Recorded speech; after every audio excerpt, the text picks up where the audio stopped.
আসসালামু আলাইকুম। আপনারা ফোন দিয়ে কিভাবে খুব সহজেই আপনাদের ভোটার সিরিয়াল নাম্বার বের করবেন চলুন দেখা যাক। প্রথমে আপনারা আপনাদের ফোনে থাকা গুগল প্লে স্টোরে চলে আসবেন। এখানে এসে আপনারা এই সার্চ বারে লিখবেন স্মার্ট ইলেকশন। এখানে চলে এসেছে স্মার্ট ইলেকশন ম্যানেজমেন্ট বিডি, এর উপরে চাপ দিবেন। দেওয়ার পরে আপনাদের সামনে যে প্রথম যে অ্যাপসটা আসবে স্মার্ট ইলেকশন ম্যানেজমেন্ট বিডি, এটা যাদের ইনস্টল করা নেই তারা ইনস্টল করে নেবেন, যাদের ইনস্টল করা আছে তারা এখান থেকে ওপেন করবেন।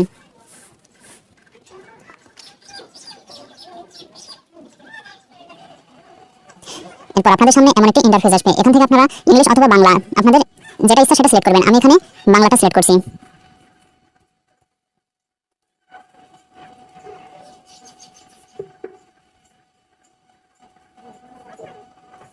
আপনাদের সামনে এমন একটি ইন্টারফেস আসবে। এবার আপনারা এখান থেকে জাতীয় সংসদ নির্বাচন এর উপরে চাপ দিবেন। তারপর আপনাদের সামনে এমন একটি পেজ আসবে। এবার আপনারা এখান থেকে এই যে নিচে সার্চ বারে লেখা আছে, সার্চ বারে ভোট কেন্দ্র খুঁজুন লেখা রয়েছে, এর উপরে চাপ দিবেন।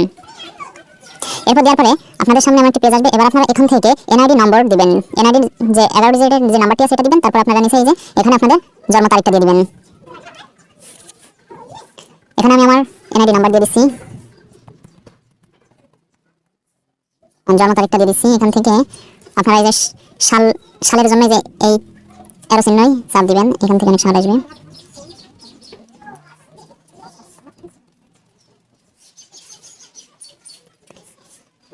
আমি আমার এনআইডি নম্বর প্লাস জন্ম তারিখ সব দিয়ে দিয়েছি। এবার এখান থেকে আপনারা যে সার্চ বার আসবে, এই সার্চ বারে সার্চ করবেন।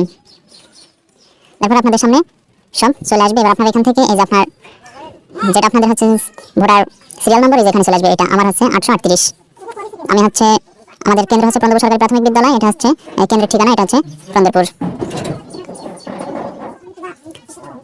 এভাবে আপনারা সার্চ করবেন, সবই চলে আসবে। ধন্যবাদ সবাইকে সাথে থাকার জন্য।